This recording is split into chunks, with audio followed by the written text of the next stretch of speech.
Dobrý den, vítejte u dalšího dílu Podnikáme s boháčem. V dnešním díle budeme konečně řešit nějakou veselou věc. Budeme zakládat firmu, respektive vy, předpokládám, budete zakládat firmu, protože jinak nechápu, proč se na tohleto video koukáte. Tak a teďka jsem ztratil polovičku sledujících. Nicméně vy, co jste zůstali, pravděpodobně tu firmu chcete založit a chtěli byste možná vědět nějaké věci, jak to jako udělat. Založit si firmu je v dnešní době jako triviálně jednoduchý. Jo. Na to nepotřebujete YouTubeový video. Jo. Se prostě přečtete na úřadě, jak to máte udělat, zajdete za právníkem, máte založenou firmu. Nicméně jsou tady věci, které když teďka na začátku nedomyslíte, nebo uděláte špatně, tak se vám potom jako vrátí. Nemusí to být za rok, nemusí to být za 2, může to být až když tu firmu třeba budete chtít prodat, ale pak vás to bude velice bolet. A my si dneska projdeme spoustu věcí, ve kterých byste mohli udělat chybu a řekneme si, co máte udělat, aby se vám ta chyba nestala. První velký téma je, s kým si založit tu firmu. Budete si muset vybrat společníky, nebo to můžete dělat sami. Ale v případě, že si vyberete společníky, tak to nejspíš bude někdo z rodiny, možná to bude nějaký váš spolužák nebo spolužačka, nebo případně to bude nějaký váš dlouholetý kamarád nebo kamarádka. V každém případě by to měl být nějaký člověk, který ho dostatečně dobře znáte. A jste schopni posoudit jeho nebo její kvality. Jaký kvality by to měly být? Například, že ten člověk bude morální. Jo? Pokud vy sami se cítíte, že jste nemorální a je vám všechno jedno, v pohodě, pak to nemusíte řešit, ale pro nás ostatní je dobrý mít v té firmě vedle sebe lidi, kteří ten svět vidějí tak nějak podobně jako my. To znamená, že se nebudeme pořád hádat o tom, jestli tohleto zdražíme nebo ne, to bude to prostě jasný. Důležitý, aby ty lidi byli schopní a byli akční. To znamená, že jednak umějí udělat nějaké věci, které budou pro prospěch vaší firmy dobrý, ale zároveň je taky sami od sebe budou dělat. Je skvělý mít úplně geniálního člověka, který ale nemákne na práci, tak pak už to tak skvělý není. Musíte si vybrat lidi, kteří budou makat sami od sebe, kterým to nemusíte říkat. Říkat to máte svým zaměstnancům a kontraktorům. Udělej tohle, udělej tamto. Ale vaši společníci by měli makat sami od sebe. To je rozdíl mezi podnikatelem, ten maká sám od sebe, a zaměstnancem, ten dělá, když se mu řekne, co má dělat. To si musíte ujasnit. Další velice důležitá věc je nevzít si do práce kecala. To znamená někoho, kdo vám všechno strašně jako vysvětlí, jak on je nejlepší a všechno umí. Ale reálně skutek utek. A ještě horší věc, co se vám může stát, je, když si do práce, do firmy, a ještě k tomu možná si z něj uděláte společníka, vezmete psychopata. Psychopati se blbě poznávají, ale měli byste se naučit, jak se dají poznat a poznat se dají. A takovýho člověka pro boha okamžitě odstraňte. S tím nechcete nic dělat, to nemůže dopadnout dobře a budete s tím mít obrovský problémy. Druh člověka, kterýho určitě nechcete ve firmě, je člověk, který je třeba jako toxicky negativní nebo agresivní. Má prostě nějakou charakterovou vadu, která v tom týmu, když ho začnete budovat a on bude váš, tam jako vedle vás, váš společník nebo společnice, tak vám ten tým bude bourat. Všechno, co řeknete, tak on řekne jako trochu jinak a vytvoříte si tím mechaniku a hlavně sociální dynamiku v té firmě, kterou nebudete schopni ukočírovat. V každé firmě byste měli mít zlatý trio, tak tomu říkám já. To znamená, že to je doer, visionary a seller. Často se říká jenom jako ten visionary a doer. Já si tam přidávám ještě toho člověka, co to je schopný prodat. Visionary je člověk, který prostě kouká dopředu. Jo? Dívá se na to, kde ta firma bude třeba za 2 roky. To jsem třeba já. Pak jsou doers, což jsou lidi, kteří jako hodně makají a umějí všechny ty věci udělat. Ale třeba sami nemají tu vizi, kam to jakoby posunout. A když máte tandem těch 2 lidí, to znamená, že jeden přemýšlí, vymýšlí a ten druhý je to schopný hnedka realizovat a oba ty lidi jsou spolu schopní jako dobře kooperovat, tak máte recept na úspěch. A k tomu byste ale samozřejmě měli mít ještě člověka, který je tohleto schopný prodat vašim zákazníkům. Proto si myslím, že ve firmě jsou ideální jakoby trojice hlavních lidí, který dohromady vymýšlej, dělají a prodávají ten svůj produkt nebo službu. Když už si vyberete ty lidi, se kterými teda budete podnikat a jste s nimi happy, tak si nějakým způsobem budete muset rozdělit ty podíly. Často se to dělá podle toho, kdo do té firmy vloží kolik peněz ale mělo by to mít nějakou vnitřní logiku. Jo? Například, když budete sami, je to jednoduchý, máte prostě 100% hotovo. Když budete 2, tak aspoň za mě by to nemělo být pade na pade. Může to tak být, ale může se vám stát, že se na něčem nedohodnete a tu firmu to paralyzuje, protože nebudete schopný dospět k žádnému rozhodnutí, každý máte přesně půlku, takže ani jeden nevyhraje, máte smůlu. Za mě nejlepší setup je, když jste 3. Protože 2 vždycky můžou přebít toho jednoho, takže když jeden člověk začne blbnout, ty 2 mu to vysvětlí, že hele kamaráde, tohle ne. A vždycky dojdete k nějakému rozhodnutí. Pozor, když si do firmy vezmete někoho a dáte mu jako třeba 3% nebo podobnou malou jako částku s tím, že ho chcete motivovat, aby pro vás jako víc pracoval a bral to trochu jako svou věc, tak si dejte pozor na to, že ten člověk vám samozřejmě jednak může vidět od kompletního účetnictví, ale taky se s váma může soudit kvůli jakýmukoliv rozhodnutí, který uděláte. To znamená, si vybírejte dobře, koho kam pustíte, protože ho jako vyndat zase zpátky je mnohem těžší, než byste si možná mysleli. Obrovská otázka samozřejmě je, v čem budeme podnikat a co budeme dělat. Měla by to být nějaká věc, který jako přirozeně rozumíte. Jo? Něco, co jde jako z vás. Něco, třeba s čím si hrajete odmala. Nějaká věc, která vás tak moc baví, že zlepšovat se v té věci je pro vás mnohem jednodušší, než pro ostatní lidi. Díky tomu můžete získat takzvanou přirozenou výhodu, protože vy to děláte jako ze srdce, vy to děláte ze sebe, z vás to prostě příští, zatímco ostatní se musí snažit tam, kde vy plně jednoduše procházíte vším jako růžovým sadem. Měli byste si najít taky něco, na co vám bude stačit vstupní kapitál. Jo? To znamená, že budete na to mít peníze, abyste tu věc vůbec mohli udělat. A kde nejsou nějaký inhibitivní překážky pro vstup. To znamená, že jsou tam nějaké regulace, které jsou tam naschvál, někdo je tam proloboval, vy se tam těžko dostanete, hrozně blbě se schání kšeft v této oblasti. To možná nejsou místa, kde byste měli začít, když to nemáte domluvený dopředu, což je samozřejmě ideální způsob, jak to udělat. Když už teda vymyslíte, co budete dělat a s kým to budete dělat, tak si musíte nějakým způsobem ověřit tu vaši ideu. Jo? Nějak si to jako vyzkoušet, než do toho vrazíte všechny ty prachy, založíte firmu, uděláte nevratné kroky a tedy jada. Jedna z prvních věcí, které můžete udělat, je třeba použít Facebook na to, abyste si mohli otestovat, jestli ty lidi budou chtít kupovat ten váš produkt. To se dá udělat třeba tak, že si uděláte jako falešnou stránku, úplně jednoduchou, na který budete mít ten produkt, jakože už ho máte, ale vy jste to ještě nevyrobili, vůbec neexistuje. A uděláte si na Facebooku třeba 50-60 reklam, každou trošku jinak napsanou, která popisuje ten produkt jako trochu jinak a můžete mít případně jako různé stránky, na který se ten jako člověk dostane ve chvíli, kdy vám na to klikne. To znamená, že vy si jednak můžete ověřit mezi vaší cílovkou, protože si můžete hezky nacílit prostě na nějakou jako věkovou kategorii, muž, žena a tedy, odkud ty lidi jsou, a můžete na ně pustit tu kampaň a zjistit, kolik lidí vám v té kampani na to kliklo, že jako to je dobrý, jako to bych jako chtěl, to bych chtěla. A tím pádem ty lidi se vám dostanou potom v nějakých poměrech na ty vaše prodejní stránky, které budou úplně fake. A na těch prodejních stránkách řeknete, jo, bohužel teďka náš produkt jako není jako v zásobě, takže vám ho nemůžeme prodat, ale můžete tady udělat předobjednávku a v rámci té předobjednávky nám prosím vyplňte tenhle ten krátký formulář.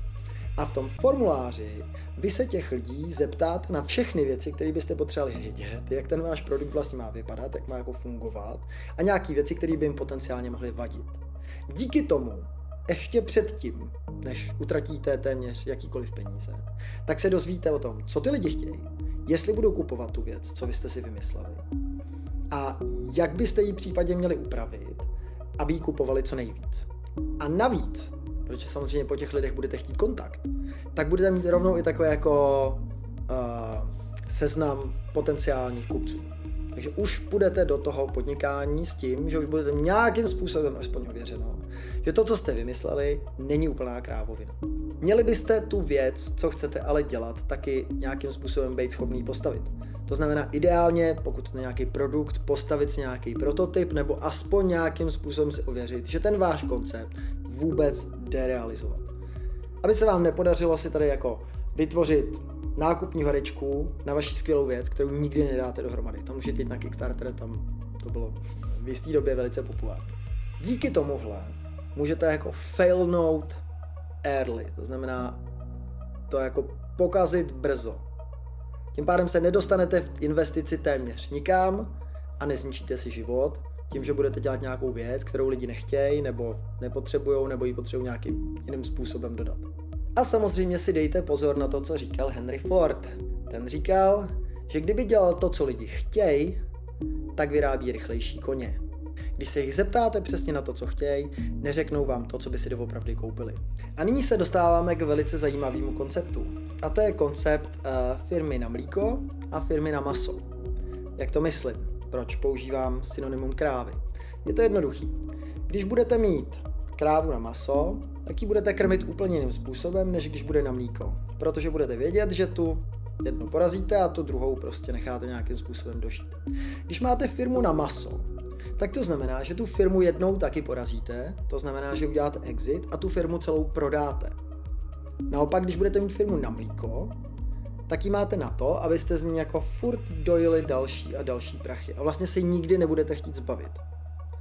To je velice zásadní, protože když máte firmu na maso, všechny smlouvy tam musí být naprosto čistý. Všechno musí být připravený na to, že vy tam jednou nebudete. Všechno musí být udělané tak, aby když přijde nějaký jiný majitel, tak si to po vás chtěl koupit. Je to jako když si koupíte auto a to auto prostě spravujete, chováte se k němu tak, abyste ho mohli znova prodat. Nebo když si prostě koupíte nějakou káru, kterou už dojezdíte, tak už vám to jedno. Ve firmě, která je na mlíko, vám může být spousta věcí jedno. Můžete svým způsobem jakoby srůst s tou firmou mnohem víc, než s firmou, která je na maso. Protože jakmile tu firmu na maso prodáte, tak přijdete o všechny ty věci, které jsou v té firmě etablované. A to si musíte rozmyslet dopředu, protože v rámci vašeho podnikání budete dělat spoustu různých rozhodnutí, na co napíšete, jaký služby na někoho napíšete, na který e-maily to bude, na kterých doménách, všechny možné různé věci.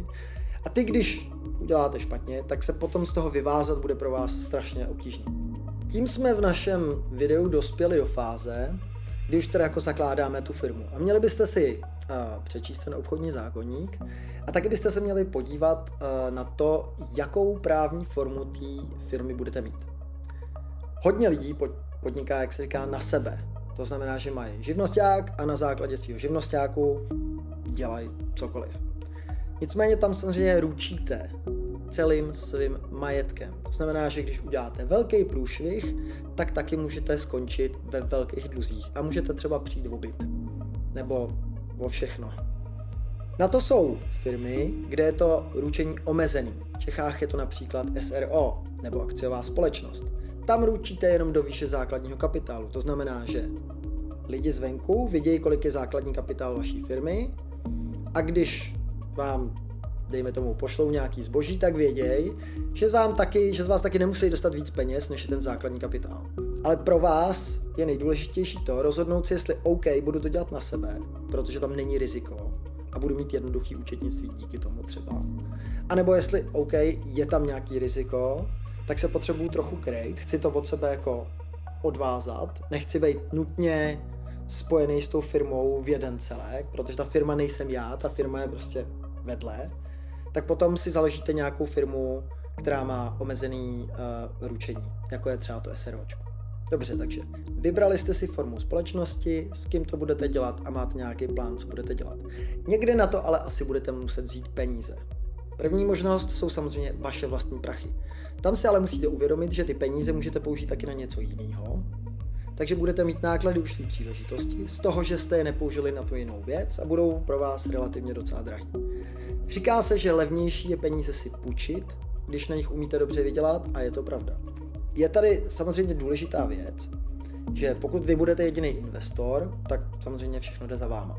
Když si budete brát jako víc investorů, tak s každým dalším investorem na vás poroste tlak. Jo, ty lidi budou chtít vidět ty své prachy zpátky. Může to být, že to dáte dohromady jako společníci a pak prostě na to makáte všichni, ale můžete mít nějakého investora a ten investor pak samozřejmě se na vás nebude koukat úplně milé ve chvíli, kdy uvidí, že jeho investice jako nejde tam, kam má jít. Já se tady nechci bavit o těch startupových prostě seed rounds a tom všem, protože mi přijde, že systém, kterým se to dělá, je poměrně dost toxický a nechci vás tohleto učit. Jo, založte si firmu, nezakládejte startup. Firma vás může živit dlouhodobě, startup je prostě jako loterie, reálně.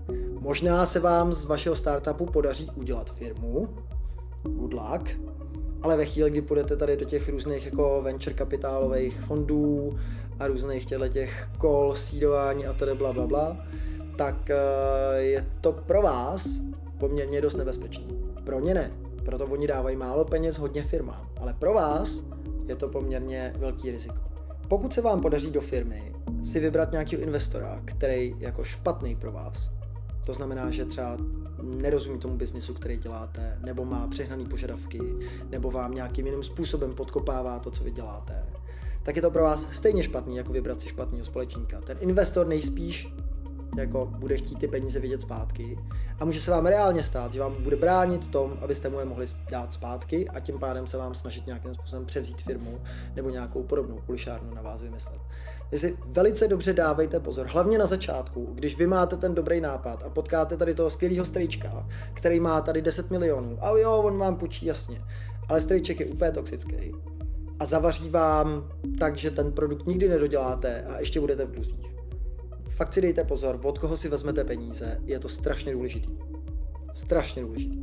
Můžete si samozřejmě vzít půjčku, v dnešní době jsou peníze relativně drahý, ale když budete mít dobrý nápad, pořád se vám to může vyplatit. Jedna z dalších možností je, že uděláte akciovku a budete nějakým způsobem distribuovat ty akcie a rozředíte to mezi víc lidí a ty akcie třeba nebudou mít hlasovací právo. Pokud máte fakt dobrý nápad a chcete to jako dělat ve velkým, jako velká stavební firma nebo něco takového, tak samozřejmě je to jedna z možností, ale ty náklady na začátku a ta složitost je samozřejmě vyšší. Navíc potřebujete o dost víc lidí jako do řízení té firmy jako takové. Jedna z dalších možností, jak získat peníze, může být nějaký zálohy od zákazníků. To znamená, že vy budete mít nějaký ten jako proof of concept, budete mít už možná nějaký lidi, co by si to chtěli koupit, tak od nich třeba můžete vybrat nějaký peníze do začátku a tím můžete jako dosaturovat ten váš kapitál, který vám na začátku chyběl. Zvlášť, když budete dělat nějakou velkou věc, třeba pro nějaký velký korporát a je to prostě objednávka za několik mega a vy víte, že to jste schopný dodat, tak to můžete tímhle způsobem udělat a pak to samozřejmě bude na vaše jméno, na váš, jak se říká, na váš ksicht, jestli vám ty peníze někdo dá. Pokud si budete chtít do firmy vzít ještě třeba další lidi, kterým budete chtít dát jako nějaký podíl, ale nechcete jim dávat podíl v té firmě, protože v tu chvíli vám můžou vidět do toho účetnictví a soudit se s váma a tak, můžete udělat něco, čemu se říká phantom shares. To znamená, že vy, buď to firma, anebo vy si s nimi uděláte smlouvu a ta smlouva říká, že v nějakém okamžiku, třeba ve chvíli, kdy se ta firma bude prodávat, což se týká té firmy na maso, tak se ty jako jejich phantom shares, ty fantomové akcie aktivujou a buď to firma jim zaplatí peníze, v tom případě se to bere jako, že to je zaměstnanecký příjem, anebo vy, jako společník nebo společnice, tak prodáte vlastně ten svůj podíl a vy jim zaplatíte jako nějaký podíl z toho, co jste vy sami dostali. Tím samozřejmě uberete trochu sobě, ale daňově to je mnohem výhodnější a vy jste schopný tím pádem jako motivovat lidi, aby pro vás dělali, i když třeba na začátku nemáte už jakoby moc velký kapitál, ale je tam ten potenciál, tak díky tomu to můžete takhle jako narafičit. Když už teda získáte nějaký ty peníze, tak budete muset vymyslet, jak se o ty peníze budete starat. To znamená, kdo bude mít přístup na účet, kdo na ten účet uvidí, kdo je schopný do nějakého vašeho platebního systému přidávat faktury a kdo je schopný ty faktury platit. Jsou zásadní věci a vždycky jako společník ve firmě byste měli mít totální kontrolu nad tím, co se tam děje. Je milion příkladů, které jsou ze skutečnosti, kde společníci nějakým způsobem vykrádali firmu. Jo, nějakým způsobem něco si koupil tady, nebo si vybral peníze navíc.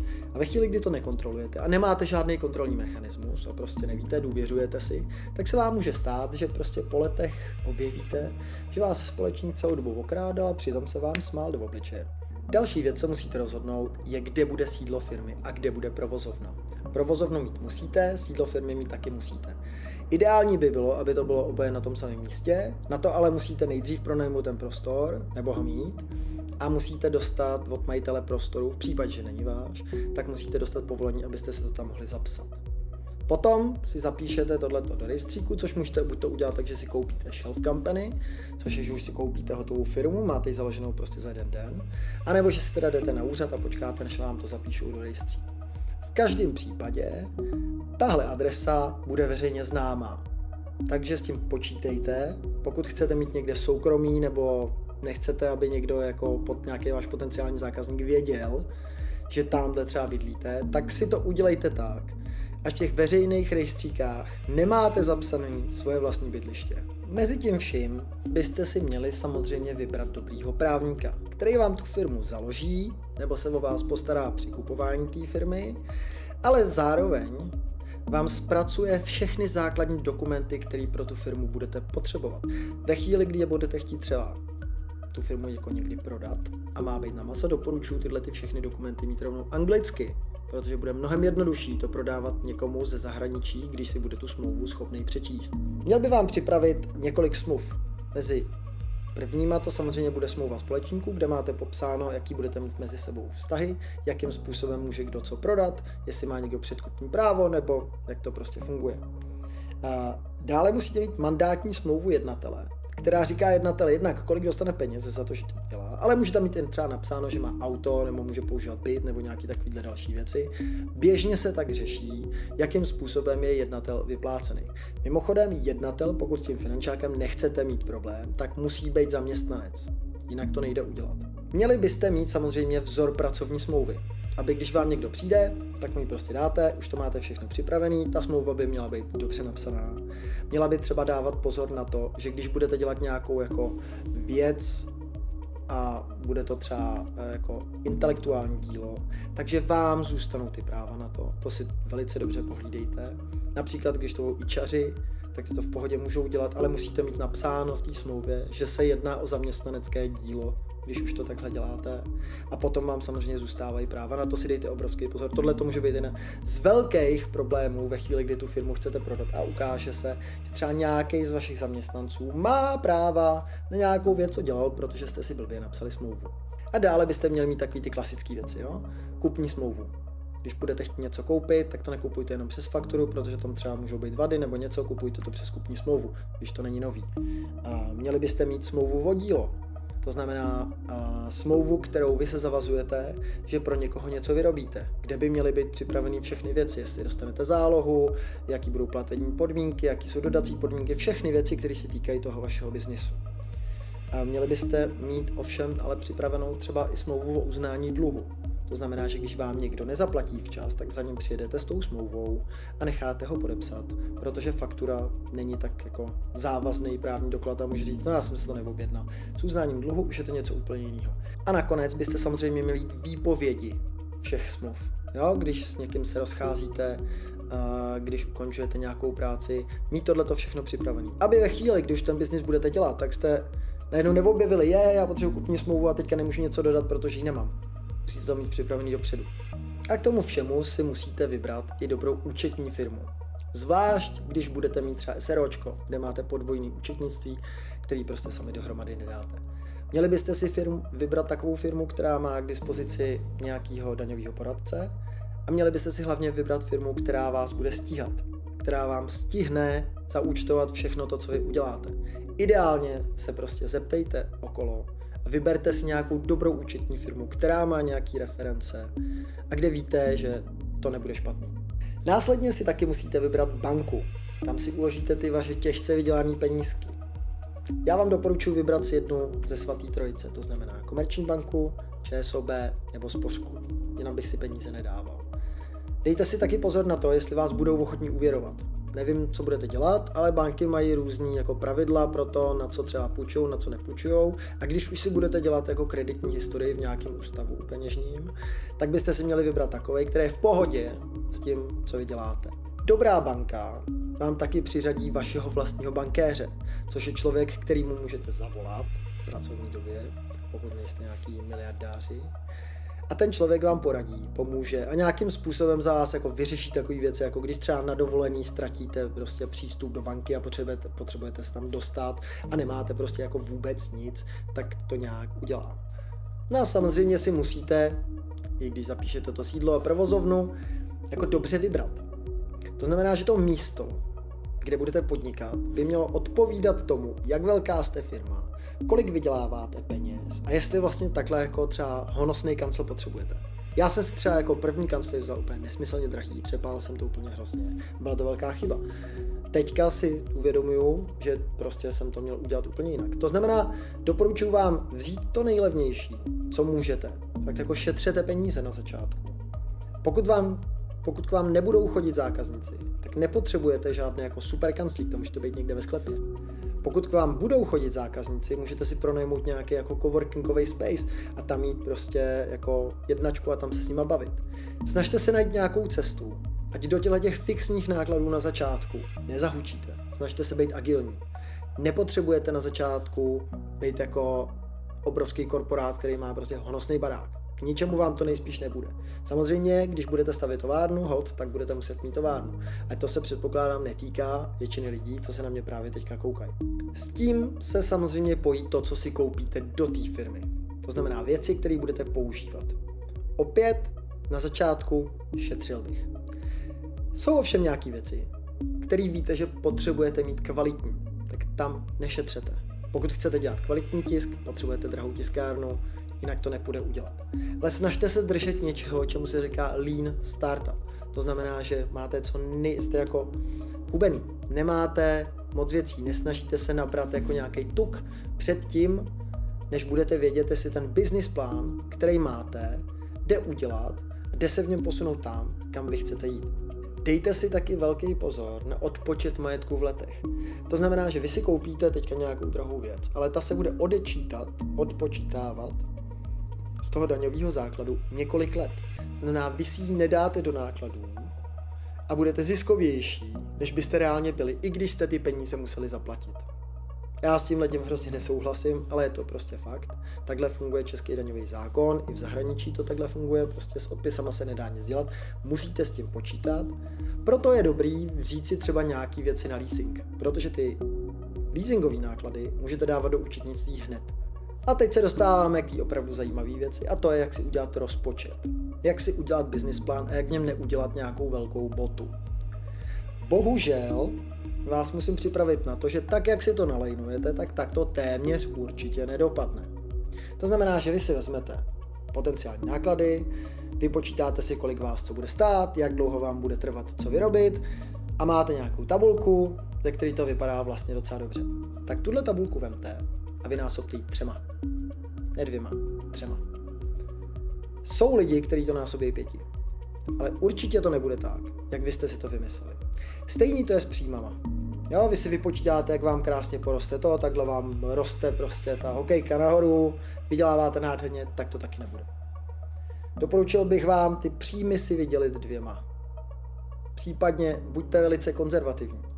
Přijít na to, že jste to blbě spočítali a že to není tak dobrý, jak jste si mysleli, až ve chvíli, kdy už to všechno vyrobíte, uděláte a budete se to snažit prodat a teďka nebudete mít doslova na rohlíky. To je velice špatný způsob, jak se k této informaci dostat. Proto si to rozmyslete všechno pořádně dopředu. A buďte velmi, velmi konzervativní ve vašich odhadech.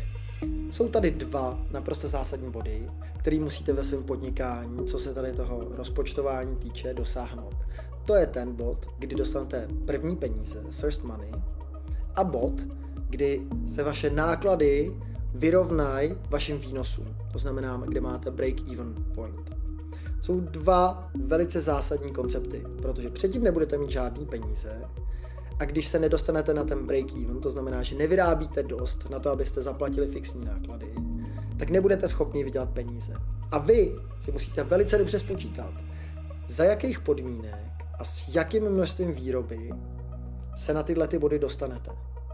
Protože tam odsaď teprve začnete vydělávat peníze. Dobře si rozmyslete, jestli si budete dělat nějakou rezervu. Od kdy ji začnete dělat, kolik v té rezervě má být přibližně peněz, jakým způsobem se ta rezerva bude generovat. Protože věřte mi, až budete mít potom prachy na účtě, bude vám to dobře, tak si budete říkat, tyjo, to jsem mohl koupit tohle a tohle, no tohle taky potřebujeme. Ale vy si musíte dát někde stopku. Proto je dobrý, aby se na ty peníze koukalo víc lidí. Protože ty vám řeknou, no, ale možná tohle teďka nepotřebujeme. A nejspíš budou mít pravdu. Důležitá věc je taky uzavřít si pojistku. Zvlášť, když děláte něco, kde se to teoreticky může nějakým způsobem pokazit. Důležitý je vidět, že ta pojistka vám platí samozřejmě až od jejího uzavření, což je jako no-brainer, ale tím pádem kryje jenom věci, které vy jste udělali od té chvíle, co je uzavřená, až potom někdy. To znamená, že když vyrobíte půlku auta, pak uzavřete pojistku a pak vyrobíte druhou půlku auta, tak na půlku toho auta se ta pojistka nebude vztahovat. Zatímco když budete třeba dělat software, tak ve chvíli, kdy třeba dodáte ten software, tak vy ho můžete třeba z 90% klidně vyrobit a pak uděláte jako release, což ten jako obnoví kompletně ten software jako takový, protože jste ho někam dali. A tím, že jste ho někam dali, tak jste udělali to nasazení a tím pádem to kryje celou tu věc, co jste vyrobili. I když jste ji vyrobili, anebo jste na ní makali třeba roky předtím, než jste ji dodávali. Tím můžete velice ušetřit na pojistce na takzvanou profesní odpovědnost. Na závěr, po všech těch šílených věcech, co jsem vám říkal, vás chci ale uklidnit. Podnikání je super. Máte jedinečnou šanci se svým životem pro sebe i pro své blízký udělat něco mnohem víc, než když budete prostě chodit jenom do práce. Takže se nebojte. Není to tak hrozný. Dělejte to pořádně, dělejte to z celého srdce, dělejte to kvalitně a úspěch přijde. Zároveň se taky jako nepřeceňujte. Nesnažte se pracovat o víkendech, protože nakonec vyhoříte. Snažte se to udělat tak, abyste byli schopní tu věc dodávat i za 20 let. Pokud uvidíte, že vám na tom biznisu něco nefunguje, tak to zahoďte. Udělejte takzvaný pivot. Vemte to, co funguje, z toho udělejte nový produkt a dělejte něco jiného. Jak jsem říkal, fail early. Snažte se najít to, co nefunguje a hned se toho zbavit. A hodně štěstí. Určitě vám to půjde. Tahle země potřebuje spoustu nových podnikatelů. A já jsem moc rád, že jste se dokoukali na tohleto video. Doufám, že se vám líbilo. Jestli jo, dejte mi paleček. Jestli se vám hodně líbilo, dejte mi subscribe a já se vám budu snažit dobře poradit i v příštím videu. Mějte se. Ahoj.